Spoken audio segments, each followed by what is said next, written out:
daughter might have pearl earrings. They be beaming.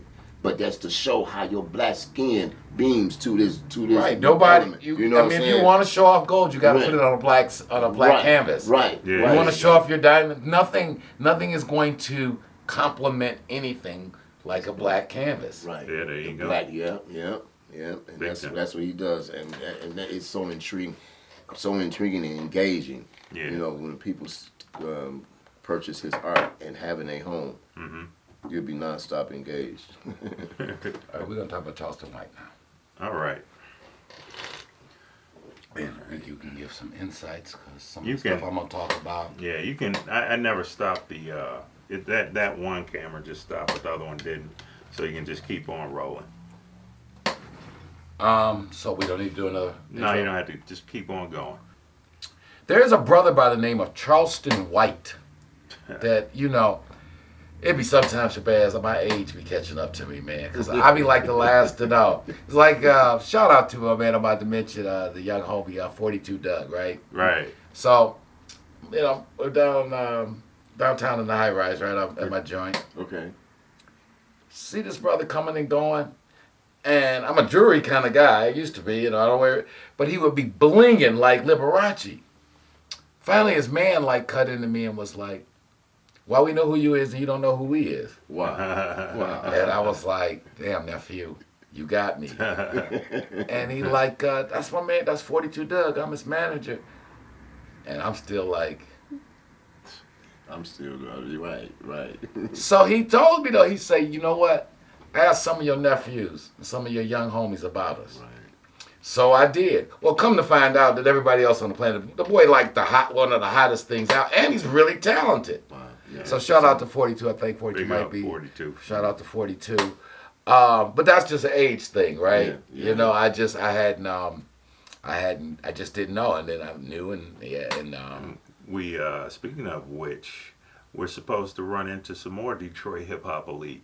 Oh, in fact, coming up. Let's make sure we get the information straight on that. Big time. But I was talking about my age and being late to things, and I'm always on line. But this brother Charleston White, I just really came across him, and he fascinates me. But back to what Brother Lou was talking about, on October the 23rd at 1440 Franklin Street, Big Boss is proud to be participating in a literacy drive. There's two of the hotter rappers, I think I can say fairly in the country, that are both Detroit beats. Question. Sada Baby and Skilla Baby. We're going to be networking with them guys. We're down with Hood Books. Shout out to Michelle Moore. She reached out to us. I've always said I'm like Trick Daddy. Yeah. I love the kids. Right. I love the kids. So when she said we trying to do something for the kids, she said we got Skilla Baby. They gonna come help out us do something for the kids in the literacy situation, and then the homie Sada Baby is gonna come too, lend his celebrity and his shine to the event. So again, family, that is at that's October the 23rd. I believe that is a Sunday. It's going to be at 1440 Franklin Street, and we're going to be there for a hustle and grind and big squad event for literacy. So you better get some of the books, getting off zero. Go ahead. So tell me, will they have any vending tables? There are going to be some vending tables there. So we may have to make your entree-vous. Right, put something together. Yeah. So I got my tables and tents. So we really looking forward to that. So again, we're gonna be with Sada Baby, Skilla Baby, Michelle Moore, Hood Books, Say You Promise Publishing, and Big Boss all collaborating. And we put something together, Shabazz. Yeah. And let's see if we can't get them on the show sometime before the book, the literacy thing. Let's or doing. I mean, we might even be able to. We'll have to see what the logistics are on that. It's always challenging shooting or doing the pod live, but we can figure out a way, maybe even to do it live. Yeah, definitely. Do it live. So that's gonna be hot. So So I didn't know about 42 Doug till he had already went platinum. And I didn't find out about Charleston White until he already had like 4 million people following him. Wow. And come to find out he's like the hottest thing like on. He's exploded. Yeah, but you guys gotta know I'm busy. I'm very, very busy. He must be making money. I see the throne that he has on his shows. I mean, here's, and I'm gonna sum up on him again. He's funny as can be, but the topics he's hitting on is some deep shit, right? Mm-hmm. So his main thing is he hates the gangs. The gangs. The gangs, right? Okay.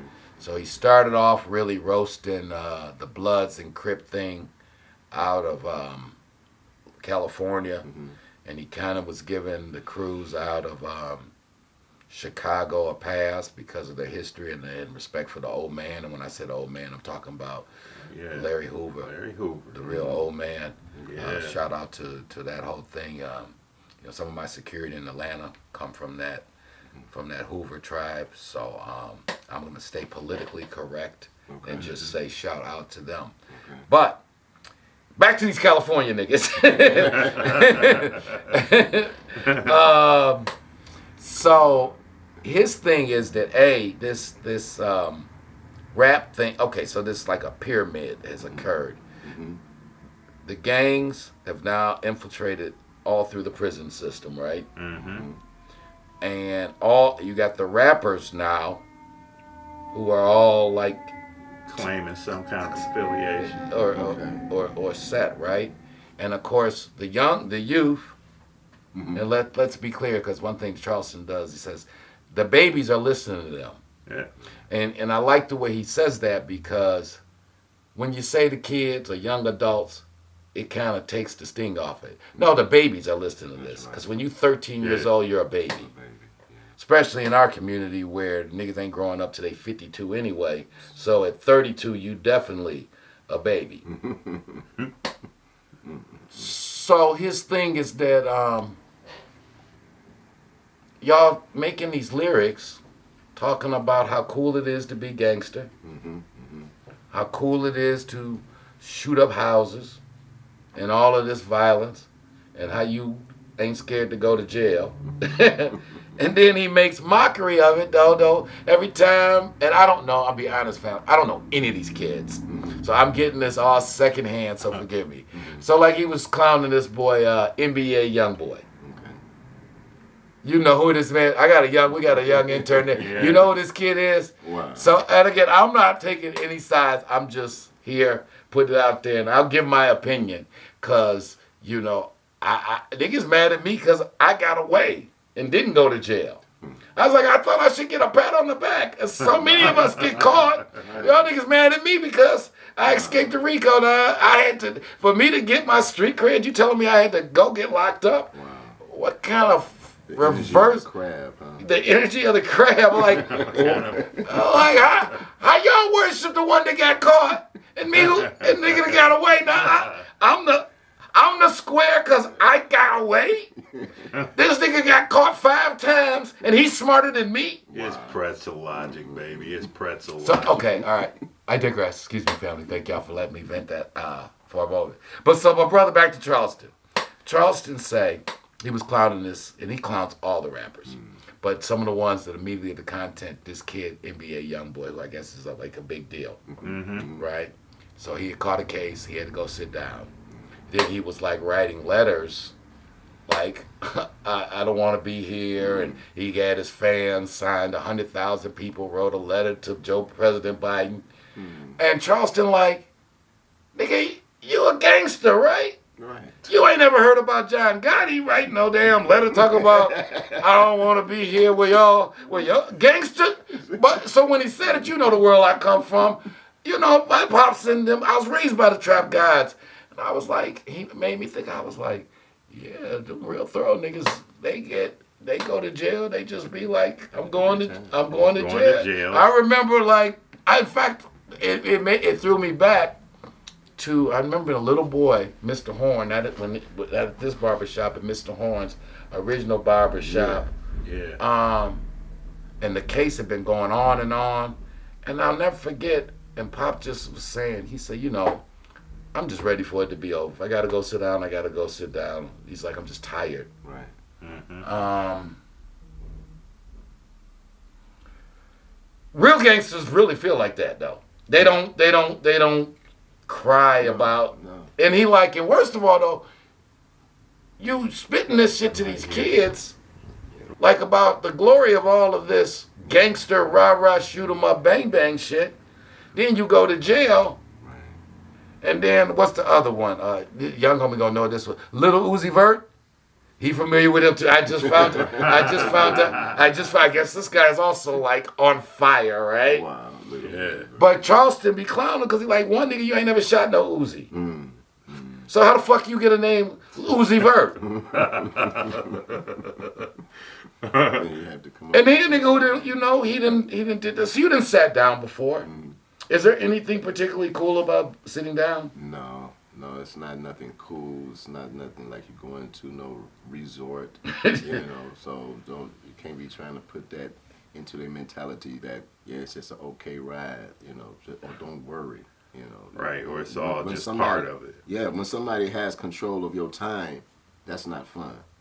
You have to ask to go to the restroom. That's not fun. So, so because of this, the rappers, of course, have taken his bait, and they be threatening him, and they gonna do this and that, and then he, of course, because he's playing chess though, and they're playing checkers. He be like, y'all niggas ain't gonna do nothing to me, because I'm gonna come with 8 of them white boys, sheriffs, them big tobacco spitting white boy sheriffs. You niggas ain't coming nowhere near me. He said, I got law enforcement friends. He said, when I come with them big tobacco spitting DeKalb County Sheriff white boys, you niggas ain't gonna come. And the truth, he telling the truth, dog. Nigga, I be like, when you niggas start shooting at the police, then I'm gonna be impressed. One white police come and arrest 52 niggas with guns. One white boy pull up in one scout car with a 38. You niggas got 82 AK-57s. That white boy say, y'all all under arrest. Y'all niggas now, for me, they ready to shoot and kill. I say. So anyway, it's become a thing. Yeah. It's become a thing. This Charleston White. It's a lot to how these gangs and I know you can't tackle all the things. I mean, to me, it's a symptom, right? Our community is broken. Yeah. And because our community is broken, we're producing broken people. But some of the shit is saying is true. Like, if your OG spent most of his adult life in jail, don't take no advice on him about life. Because what the fuck he know about life, and he been in jail all his life. Right. He can tell you, like what's going on in there. we're all he can tell you about surviving in jail. Right. Because that's what he know. Right. Yeah. Right. We all products of our environment. Papa them taught me how to hustle. That's what they knew. Right. Right. They taught us what they knew, right? That's right. But they didn't tell the difference in how time has changed. They was like, we doing this, so hopefully you won't have to do none of this. Right. Yeah. Right. Yeah. Right. That's the way it's supposed to be. Right? Because this shit we doing, having to deal with dope fiends and carry pistols and all that shit, that's not a preferred way of living. Right. Right. And so I was just showing you the other tape. I guess he's all, again, at least rappers take the bait. He's fucking with T.I.'s son, and he's fucking with Lil Bootsy's son. And we had just did something on T.I.'s. Yeah, we just did something on his son. And I do give the young people a little bit of a pass. But see, it's easy for me as a 50-year-old some businessman to look at one of these millionaire rappers' kids and be like, motherfucker, you soft as snow. And it's nothing wrong with being soft as snow because your daddy's rich. Right. I'll be a minute. I used to be fascinated growing up in the suburbs when they would drop my ass off in the projects for the weekend. Cause the shit the niggas was doing and going, to me that shit was like Disney. It was so exciting because I would be like, it's like people don't go to work. Don't nobody go to work. We're supposed to be hanging out all day. We're supposed to be talking crazy. I learned how to shoot dice. I learned how to do all kind of shit in the project that you. So I get the allure. Yeah. I get the allure. The thing is that nobody tell you though, is that the kid who's square in school, the same kid. Let me tell y'all something. This is the truth. The kid y'all all picking on in high school and bullying, motherfucker who study all the time and get good grades. There's a thing you're gonna call him one day, and it's called boss. The motherfucker who talking shit, don't want to study, always getting in trouble. You go see a motherfucker at the gas station. Yeah. 10 years, asking for some change. And that's the cruel part that this culture, and that's what I think Brother Charleston White is trying. We've started to co-sign a lot of bullshit, dumb shit in our community. Yes. And we not doing the next generation. And matter of fact, let me just put out there, we are doing them a huge disservice, especially for people like myself who really know better. You know, and I try to stay in my lane. But anyway, if you guys, I guess everybody else knew about Charleston White besides me. But now that I do know, before the show, you put. I'm gonna reach out and see if I can even get him on the show. And you know, and again, and then he did say something that made me really favor him, because you know I've always been one to say, you know, I don't like it when they put people who hustle in the same category with gangs. Right. Yeah. Because I never understood. We can't get no money because you wear red and I wear blue, so we can't get no money together. Right. Where they do that at? Right. And then they be like, we can't be friends because they killed my homie. I say, nigga, white folks we dropped bombs on Japan, killed millions of people. I bet one of y'all got a Lexus, Infinity. America and Japan do a lot of business together now. They killed millions of each other. Let me give you a little lesson. We firebombed the Nazis, blew up Germany. Germany killed millions of Americans. Some of y'all got Mercedes and BMWs. Those are the same people who made tanks for the Nazis. White folks kill billions and millions of each other, and then when the fight be over, they say, well, can we get some money together now? Because we play ourselves, because it shows the actual emotional and financial immaturity of the black man. When you say that ignorant shit, you killed my homie, they shot at me, so we can't never. Nigga, get over it. That's right. You owe it to the next generation to get over that little bitch shit talking about what somebody did to you 25 years ago. Right. Your children can't come with that same energy. And if your children, and if you give your children the same, when does it stop? That's right. I'm sorry, fam. Once again, I got a little. What is Minister Faircon said? A little passionate about. But it's because I see it. You know, our office, we right here on West 7 Mile. We ain't off in some plushy suburbs escape. I walk to the stores around here. You know, I see the plight of my community.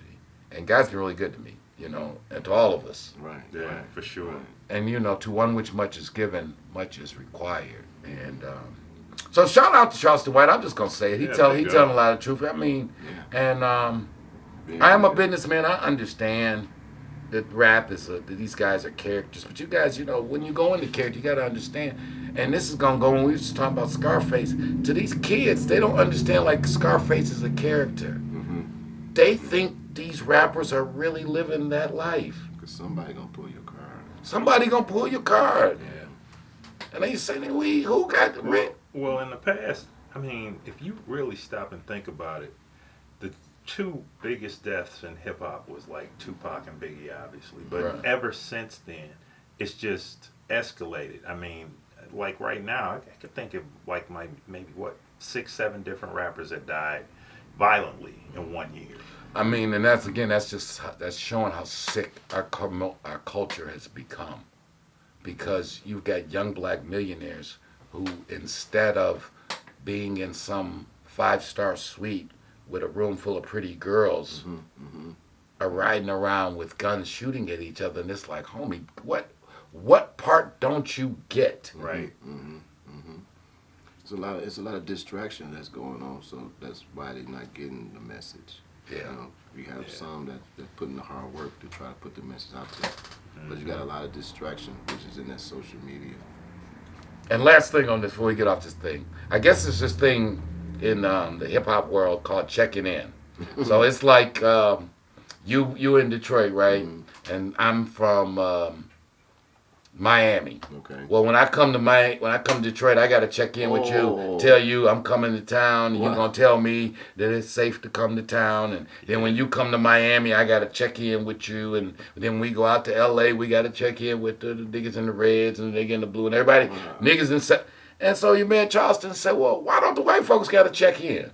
Right. White folks come and go. You don't tell Taylor Swift to check in. Wow. That little white girl laying any place in America she won't. Don't one of you niggas come tell her, you better check in, because the white folks will look at you like, niggas, you retarded. What the fuck did you say to me? Right. That I need to call you to come to town. Right. To get this money. So, but it made me think of the double standard of how we reserve a lot of bullshit for ourselves. Yeah, see. We reserve the bullshit for ourselves because we would not dare tell Tom Cruise or Tom Brady or any other white man doing anything, Justin Bieber. We ain't gonna tell them nothing. We ain't gonna tell Mick Jagger and the Rolling Stones, hey nigga, before you come to LA, you better make sure you check in with the Bloods and the Crips. Because if you don't, the Rolling Stones ain't gonna be safe. The white folks look at you like, nigga, have you lost all your mind? Right. But then but man, Charleston had a point. If Mick Jagger ain't got to check in, why one of the local rappers, why the other homeboys got to check in to you? Because if you gangster, the real gangsters don't discriminate. Everybody on the block gonna pay extortion. No exceptions to the rule. I don't care if you white, black, Jew, or Gentile. If you on my block, you pay for protection. Okay. They don't discriminate. Seem like y'all, so anyway, I love to hear what y'all family out there think about this guy, Charleston White. I'm going to keep following, though. I keep, again, I understand that hurt people. I understand that people from broken situations.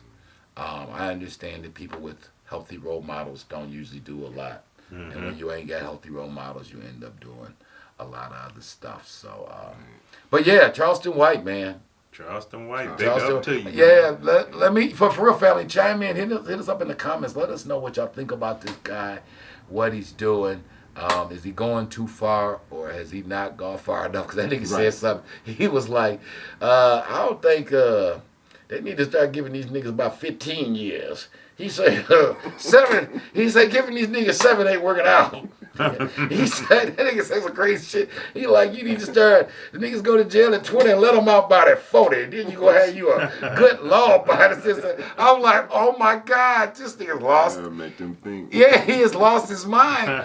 But within his madness, he has given us all something to think about. He does say it awful raw, but You gotta you have to cut through it. You know, I mean, sometimes you just got to cut through it if you want that ticket for real. Yeah, and he does. I guess he does work with like a lot of the rappers who've been killed their moms. Ooh.